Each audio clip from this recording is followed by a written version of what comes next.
Vamos a comenzar con política. La tensión presidencial en Chile Vamos sigue creciendo. Evelyn Matei enfrenta críticas por sus dichos sobre el golpe de Estado en medio de la discusión por eventuales primarias. Desde el oficialismo, Vlado Milosevic expresó su respaldo a Carolina Toá como posible carta presidencial. Para profundizar en este tema, estamos ya junto a Pepe Out, experto electoral. ¿Cómo está, Pepe? Muy buenos días. Gracias por acompañarnos aquí en Canal 24 Horas. Hola, buenos días.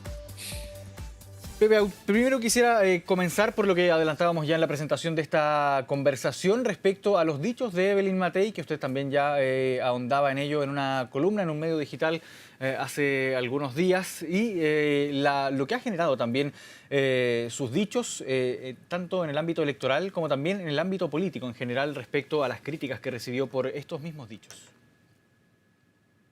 Bueno, para mí no constituye ninguna novedad su opinión.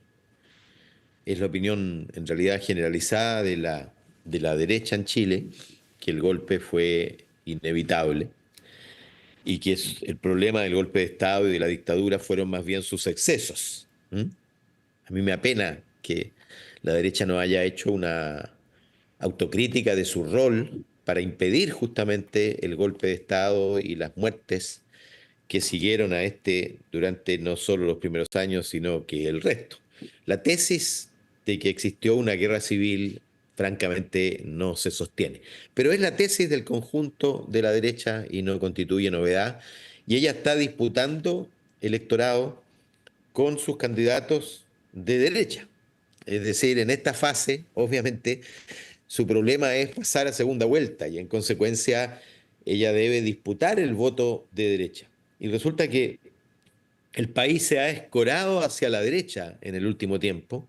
De hecho, la valoración que se hace de la dictadura, del gobierno militar, es más positiva que la que se hace del gobierno de Allende e incluso más positiva de la que se hace del gobierno actual, del gobierno del presidente Boric. Cuando a la gente se le pregunta, mira, el gobierno militar cometió violaciones a los derechos humanos, pero lo importante es que hubo orden y crecimiento económico, más del 51% de los chilenos está de acuerdo con esa frase, a mi juicio lamentablemente, porque los derechos humanos, el desarrollo económico y el orden público no debe ser excusa para violar los derechos humanos, pero las cosas son como son. Y esa es la sociedad en la que Evelyn Matei está siendo candidata y está intentando disputar el voto de la derecha. Claro. Ahora, revivir, como decía Jorge Chaulson en una columna, el enfrentamiento entre dictadura y democracia, en realidad creo que es pésimo negocio para la derecha, porque genera la unidad del oficialismo. Y en este contexto, perdón, ¿por qué se generan estos dichos? No, bueno, veíamos ahí varias entrevistas también durante esta semana y estas declaraciones de Evelyn Matei también las menciona en una entrevista radial de un tono en un momento también bastante coloquial, pero no se ve forzada a emitir estos dichos. ¿Por qué decide en este momento de la campaña? Claro, antes de las primarias, en un momento en que las derechas que hay hoy en día están bastante tensionadas también. ¿Por qué elige este momento para emitir estos dichos? Yo creo que yo creo que no elige, ¿eh? Que es justamente el problema que está teniendo la candidatura, que es la falta de diseño estratégico, de planificación. ¿Qué decir? ¿Cuándo decirlo? ¿Qué consecuencias van a tener mis dichos? En fin, si yo estuviera en una campaña de esa naturaleza, no iría a un programa como el de Checho Irane. Yo fui participante de ese programa durante 10 años y obviamente el tipo de conversación coloquial que se genera expone muchísimo a un candidato presidencial si quiere decir exactamente lo que quiere decir en el momento preciso, en la circunstancia precisa. No son los mejores lugares para una candidatura presidencial. Y además conociendo a Evelyn Matei, que es más bien del género espontáneo que del género planificado, esas entrevistas son siempre un riesgo. No creo yo que haya estado en el diseño estratégico de la campaña. Creo por lo demás que, digamos, es un hecho, no se ve diseño estratégico en la campaña todavía. ¿Y esto a qué se debe? Porque, claro, hemos visto una semana que ha sido bastante compleja también para Evelyn Matei, considerando esta situación que enfrentó durante la semana respecto a las cámaras de seguridad del Estadio Nacional, que fue posteriormente desmentida por el propio Ministerio del Deporte. También las críticas que emitió en algún momento respecto a la política nacional del litio y también este acuerdo que se genera entre el mundo público y privado. ¿Por qué se genera esta situación? Creo yo por falta de equipo. Eh, lo de las cámaras es imperdonable, es un error imperdonable, no puede cometerlo un candidato presidencial que haga un juicio careciendo completamente de información o habiendo información que la va a desmentir de manera categórica al segundo siguiente. ¿Ah? Además, un candidato presidencial no puede estar peleándose con medio mundo, ¿ah? Y pelearse con Jaime Pizarro, el gran líder de Colo-Colo, no es un buen negocio. ¿Ah? Eh, entonces yo lo que creo, y te insisto, es que probablemente lo que le falta a esa campaña es un equipo que digiere previamente, que racionaliza, que ordena, que prioriza, que informa a la candidata, ¿ah? Respecto de las distintas realidades. Eh, Ahora, bueno, las primarias son para eso, entre paréntesis. ¿Ah? Claro. Hacer primarias es una especie de ensayo general donde tú estás obligado a tener equipos, estás obligada a que esos equipos se afiaten o se cambien, afinas tu discurso, porque hay primarias de decisión, como la primaria que está tomando el oficialismo, donde no se sabe quién de los tres va a ganar, si Winter, si Jara o Toá, y hay primarias de ratificación, como la de Bachelet, por ejemplo, cuando compitió con Andrés Velasco, Claudio Rego, José Antonio Gómez, nadie dudaba que ella iba a ganar. O como la siguiente primaria de Sebastián Piñera, cuando compitió con Osandoni, con José Antonio, con Felipe Cast, nadie dudaba que iba a ganar. La pregunta era cuánto, pero las primarias de ratificación también son muy útiles. Y en este mismo sentido, hemos visto en esta última semana también cierta tensión dentro de Chile Vamos, no tensión, pero quizás algo de desorden también en materia de primarias. Se había anunciado o había trascendido más bien que se iba a anunciar en algún momento de la semana que concluyó este anuncio de primarias que finalmente no ocurre. Probablemente también por estas mismas polémicas en las que se ha visto envuelta la candidatura de Evelyn Matei. ¿Qué podemos decir también de la situación electoral y presidencial en la que se encuentra actualmente Chile Vamos y esta posibilidad o no de efectuar primarias? Lo que pasa es que ellos tienen dudas. ¿Ah? Son dudas legítimas. Primarias sí o no, no es una cuestión religiosa, pero a mí me parece que es un lucro cesante, como dicen los economistas, no hacer primarias. ¿Ah? Porque primero le dejas a tu adversario 2 meses el escenario completo, incluida franja televisiva, incluido la ley de su lado para hacer despliegue publicitario en todas partes, recorrer Chile, afiatar su programa, su discurso y además legitimar de paso con el apoyo ciudadano. Y imagínate tú que sorpresivamente el 30 de abril, que es la fecha tope en que deben inscribirse las primarias, no se inscribiera Chile Vamos, pero se inscribiera una primaria entre Cast y Kaiser.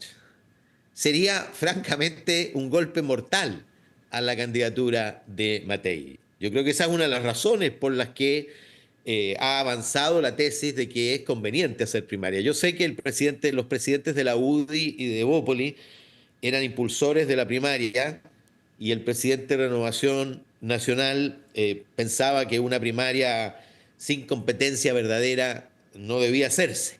¿Mm? Pero piensa lo siguiente, primero, le entregas el territorio completo comunicacional al adversario. Segundo, expulsas a Rodolfo Carter al apoyo hacia Cast, porque obviamente si no es acogido va a ir donde Cast a su lista parlamentaria. ¿Ah? Y tercero, dejas a la candidata que está en la pole position en una posición de inmovilismo, en un proceso y en una tendencia en que si hay algo que uno ve que está ocurriendo es que los dos candidatos de derecha están sostenidos en una curva de crecimiento. ¿Ah? Hoy día son más sumados de lo que es Evelyn Matei en términos de intención de voto. Si ellos decidieran en algún momento convertirse en un solo candidato, porque Kaiser apoya a Kast o Kast apoya a Kaiser, Evelyn Matei estaría en graves problemas ¿Y cuán compleja para está hoy pasar a en día segunda la vuelta. candidatura de Evelyn Matei dentro de las derechas, considerando también la irrupción de Johannes Kaiser, por ejemplo, en algún momento que marcó mucho en un inicio cuando se anunció su candidatura presidencial en diversas encuestas también, la candidatura también de José Antonio Kast, que ya lo hemos visto previamente, ha tenido varias elecciones, tiene varias elecciones también a cuestas. Hoy en día, ¿cómo vemos la candidatura de Evelyn Matei en este mismo contexto? Bueno, Evelyn Matei sigue siendo la favorita, pero obviamente no tiene comprado el cielo. ¿Ah? Es decir, esta es una carrera, yo no sé si te acuerdas tú de esa prueba que se llamaba 1500 metros steepleches. Es una carrera con obstáculos, con fosos llenos de agua. No sé si habrá pirañas o tiburones en los fosos, pero hay obstáculos. ¿Ah? Y tiene que superar todos esos obstáculos para mantener esa posición. No es fácil mantenerte en la pole position durante más de un año, que es lo que lleva Evelyn Matei como primera, muy lejos, en la pregunta espontánea, esa que te dicen, ¿quién le gustaría a usted que fuera el próximo presidente o presidenta de Chile? Ella está muy lejos de los demás todavía. Pero puesto en la disyuntiva la gente de elegir entre distintos candidatos, la verdad es que ella gana en todas las hipótesis de segunda vuelta. ¿Ah? Una eventual segunda vuelta germano-alemana, donde le toque competir con Kass o Kaiser, la gana lejos, porque el electorado siempre va a elegir lo menos peor. ¿Ah? Y el electorado de centro-izquierda y de izquierda va a votar contra Kass y Kaiser. Y si enfrenta al oficialismo, bueno, el oficialismo, el gobierno hoy día tiene la mitad, digamos, su respaldo es la mitad de su rechazo. Y por lo tanto la probabilidad de que gane también es muy alta. Pero puede no pasar a segunda vuelta. ¿Ah? Ese es su problema. Puede no pasar a segunda vuelta si es que no logra captar parte importante del voto de derecha, que se está inclinando consistentemente en favor de las candidaturas de Kast y Kaiser. ¿Ah? Y yo creo que eso es lo que la tiene un poquito ansiosa y buscando reencontrarse con la derecha más dura desde el punto de vista discursivo.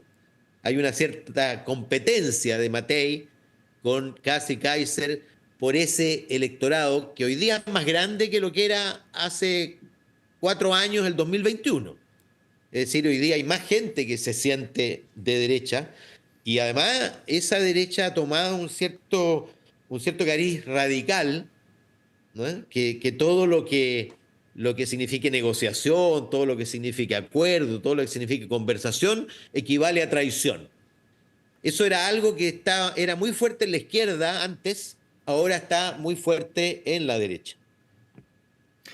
Ahora, hablemos también del oficialismo. Pasamos de, en febrero, por ejemplo, a no tener candidaturas presidenciales declaradas, más que la de Vlado Mirosevic en ese momento, a ya mes de abril, mediados del mes de abril, y donde ya tenemos varias candidaturas declaradas e incluso se bajó la propia candidatura de Vlado Mirosevic, que fue una de las primeras en ser declaradas por parte del ala oficialista. Pero ahora, claro, tenemos estas candidaturas declaradas de Carolina Toá, está Paulina Bodanovich también, Janet Jara también, que en algún momento se dudó si iba o no, si es que el Partido Comunista la nominaba o no, pero ya tenemos un escenario electoral un poco más armado. ¿Qué podemos decir también de lo que está ocurriendo en el oficialismo de cara a las primarias?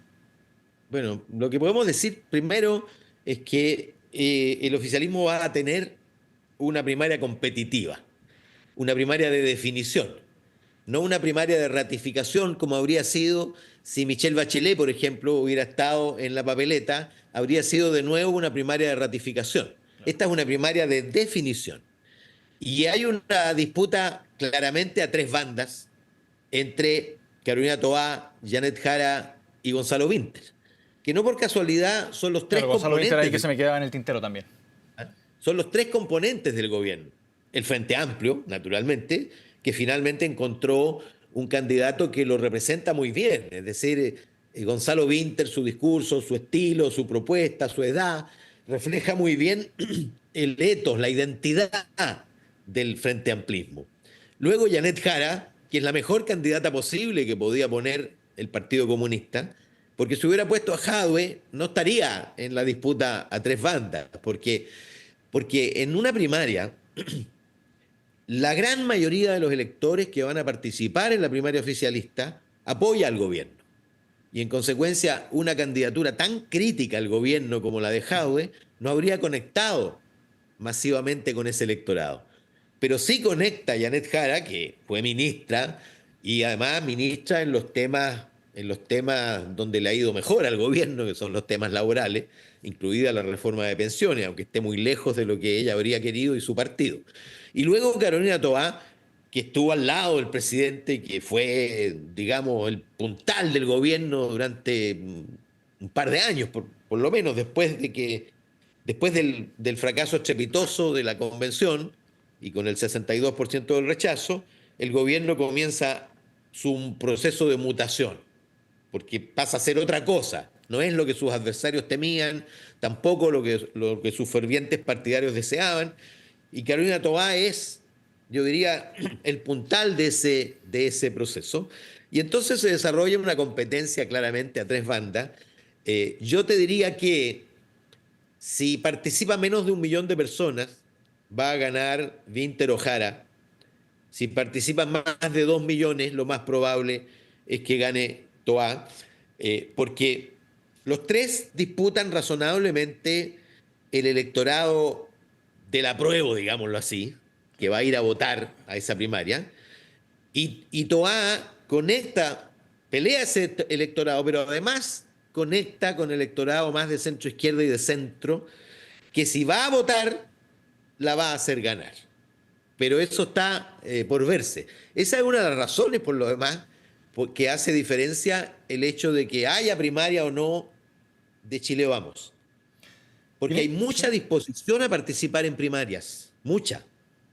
No había visto encuestas en épocas pasadas con tanta disposición como ahora. Probablemente porque el interés por la política ha crecido, porque el voto obligatorio ha hecho que más gente se empiece a acostumbrar a votar, y entonces es previsible que haya muchos millones de personas votando. Si hay dos primarias, te aseguro que van a votar más de 4 millones de personas. Y si hay una sola, más de 2 millones de personas en la primaria oficialista de todas maneras. Ahora pensando en las proyecciones de cara a una primera vuelta, ¿qué podemos decir de los desempeños? ¿Quién tendría dentro del bloque oficialista un mejor desempeño, de acuerdo a las proyecciones que hay actualmente, en una instancia de primera vuelta frente a las candidaturas de la derecha alternativa, como ha sido llamada en algún momento, y la candidatura de Chile Vamos, que muy probablemente sea efectivamente Evelyn Matei, que ya está nominada, de hecho, por los partidos de Chile Vamos? Bueno, las encuestas son inequívocas, entregan una conclusión inequívoca de que una candidatura de centro izquierda como la de Toá le va mejor potencialmente hoy, medida hoy, en las hipótesis de primera vuelta y sobre todo de segunda, que la candidatura apoyada por el Partido Comunista o el Frente Amplio. Eso es así hoy día. Ahora, el futuro no está escrito. El que gane la primaria probablemente tenga luego otro posicionamiento y logre derribar esa diferencia. Finalmente, eh, el mejor candidato o la mejor candidatura es la que tenga más apoyo en esa primaria, es la que elija, ojalá, 2 millones de personas. 2 millones de personas tienden a no equivocarse, salvo que sea muy estrecho el resultado, hipótesis que no se descarta. Porque si uno mira la grilla de partida, como dicen en el automovilismo, yo diría que hay un empate a tres bandas. ¿Ah? Y estos 60 días van a ser determinantes. Los debates van a ser determinantes. Ahora, en la medida que tú te acercas a la elección, y esto es general, y esto vale también para Kaiser, Kast, Matei, la gente empieza a valorar más el equipo que tú tienes detrás, la gobernabilidad que tú puedes ofrecer, la preparación que la gente te atribuye, es decir, porque votar por alguien para presidente es como entregarle las llaves de tu empresa o de tu casa. ¿ah? Es entregarle las llaves para que conduzca el país. Y entonces el carisma, puedes tener tú mucha simpatía por alguien, te puede generar estímulos positivos, pero si no confías que va a llevar al país en un buen camino, terminas no votando por aquel. ¿Ah? Ahora es difícil, a contrario sensu, es difícil votar por alguien, aunque lo encuentres capaz, si no tiene la mínima empatía con el electorado. Claro.